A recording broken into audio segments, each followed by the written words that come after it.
Salutations, chers amis. Je présente à votre attention les dysfonctionnements et pannes les plus courants qui surviennent sur la Mazda 6 GH.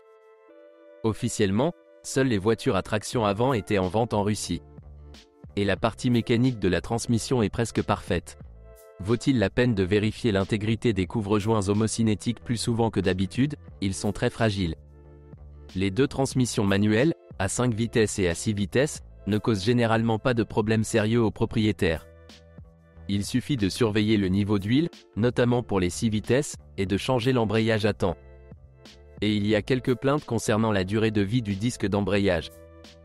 De nombreux propriétaires notent que l'ensemble d'origine s'use d'une manière suspecte et rapide, même avec une manipulation très prudente.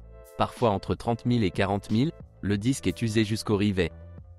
Cependant, la ressource typique est 2,5 fois plus grande, mais même cela ne semble pas suffisant aux propriétaires. Et habitués à un fonctionnement très peu coûteux, ils cherchent, et trouvent, des moyens d'économiser de l'argent.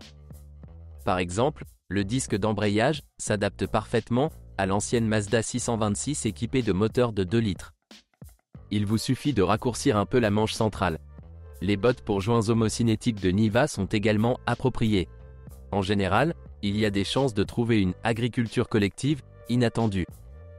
Lors de l'achat d'une voiture d'un kilométrage supérieur à 200 000 avec une transmission manuelle, vérifiez le fonctionnement de la boîte de vitesse sans double pression et réaccélérateur. Les synchroniseurs des deuxième et troisième vitesses sont souvent usés après un tel kilométrage, et lors d'un changement de vitesse rapide, la boîte repose et craque. Au cours d'un tel kilométrage, le mécanisme de commutation perd également sa clarté d'antan. Les câbles ont tendance à se dégrader pour ceux qui quittent la voiture sans bouger pendant une longue période et la bascule s'use tout simplement après un tel kilométrage.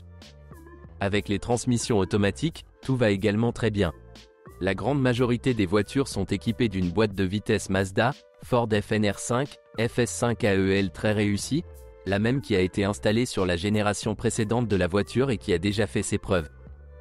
Mais pour nos versions rarissimes dotées d'un V6 de 3,7 litres, nous avons installé une transmission automatique Aisin, TF80SC, bien connue des amateurs de voitures Volvo et Opel.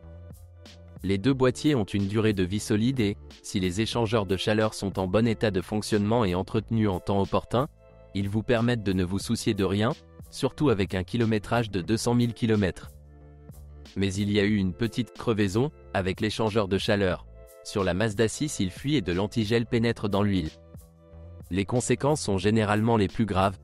La boîte doit être entièrement reconstruite avec le remplacement de tous les embrayages et la réparation du moteur à turbine à gaz, et souvent avec le remontage et le remplacement de la pompe à huile et des solénoïdes. Par conséquent, lors de l'achat d'une voiture avec une transmission automatique, un test de la teneur en antigel du liquide de transmission est requis et, bien sûr, il est recommandé d'installer un radiateur de transmission externe. Si un radiateur d'origine est installé, faites attention aux traces de fuite de liquide au niveau des raccords de l'échangeur de chaleur de la transmission automatique, situé dans le réservoir inférieur. S'il y a des fuites, il faut les changer de toute urgence. La boîte à émulsion ne peut pas fonctionner longtemps, mais il y a eu des cas de récupération réussis sans révision. C'est drôle, mais c'est exactement le même problème qui tourmentait les transmissions automatiques Aisin dans presque toutes les voitures européennes du début des années 2000, mais en 2005 à 2006, ils avaient été pratiquement résolus. La box FNR5 est considérée comme l'une des plus abouties. Sa ressource pour les conducteurs prudents est limitée par le moment d'usure de la garniture de blocage du moteur à turbine à gaz, qui est d'environ 200 à 250 000 km. Mais si vous remplacez les garnitures à temps, cela peut aller encore plus loin. Si le propriétaire préfère un style de conduite agressif, vous pouvez vous attendre à des embrayages brûlés du pack overdrive, reverse en raison de l'usure de l'étrier du couvercle arrière. Dans un premier temps, le problème se manifeste par des vibrations et une chute de la pression de fonctionnement dans les embrayages correspondants, puis on peut s'attendre à une panne complète de l'unité avec contamination de la boîte par des produits d'usure. De plus, pour ceux qui aiment conduire, le différentiel peut ne pas y résister, généralement l'axe du pignon se coince, et il sort, cassant le corps de la boîte de vitesse. Lors de l'achat, surveillez attentivement la propreté de l'huile et le bruit de fonctionnement du différentiel. Les éléments typiques d'une surchauffe et d'une contamination par l'huile sont des chocs dus à un mauvais fonctionnement des solénoïdes. Si l'huile est changée de manière irrégulière, l'usure après 150 000 à 180 000 km nécessitera une révision du corps de soupape. Tout d'abord, la pression linéaire et les solénoïdes de blocage du moteur à turbine à gaz souffrent. Le mauvais fonctionnement du premier est clairement perceptible par les chocs lors de l'activation de drive, reverse, et le mauvais fonctionnement du solénoïde de blocage est perceptible par des contractions lors d'accélérations intenses à grande vitesse. De 70 à 120 km/h. La boîte fonctionne sensiblement mieux avec les moteurs de 2 litres qu'avec les moteurs de 2,5 litres, sur lesquels elle a été installée après restylage. Avec un moteur plus puissant, ces problèmes se manifestent plus clairement.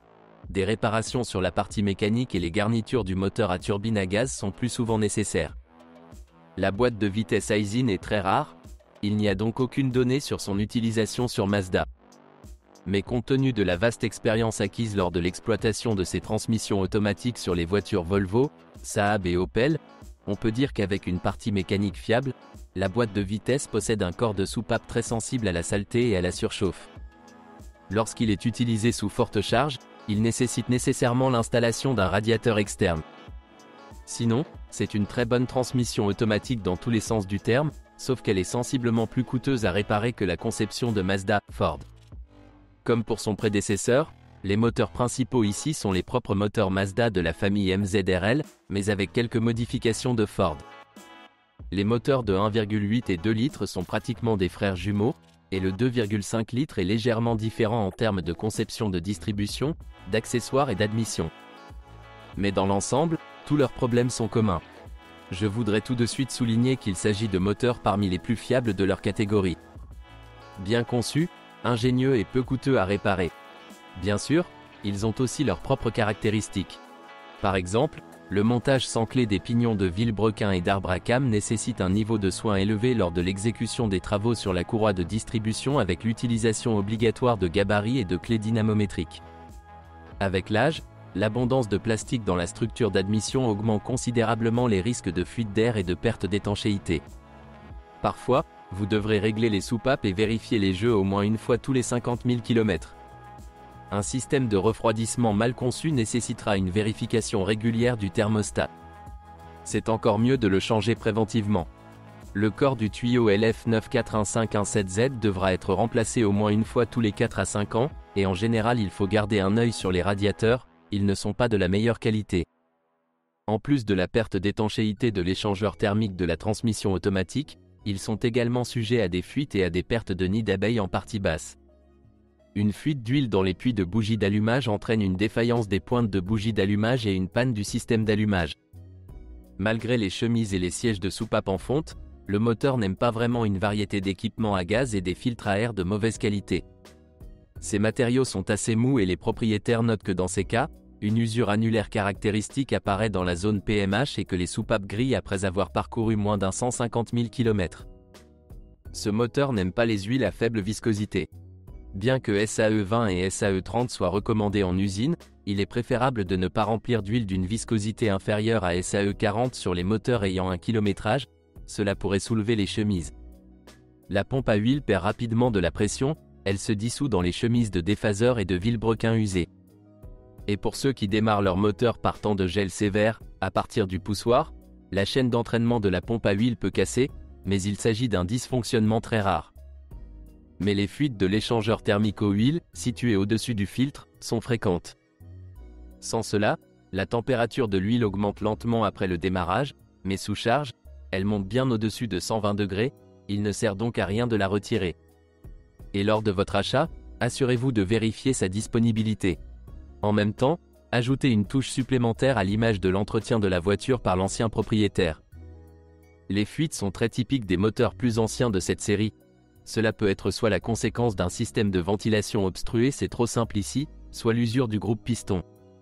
Le système de contrôle du moteur fonctionne de manière stable, les modules d'allumage sont peu coûteux et, en général, tout est fait pour les gens.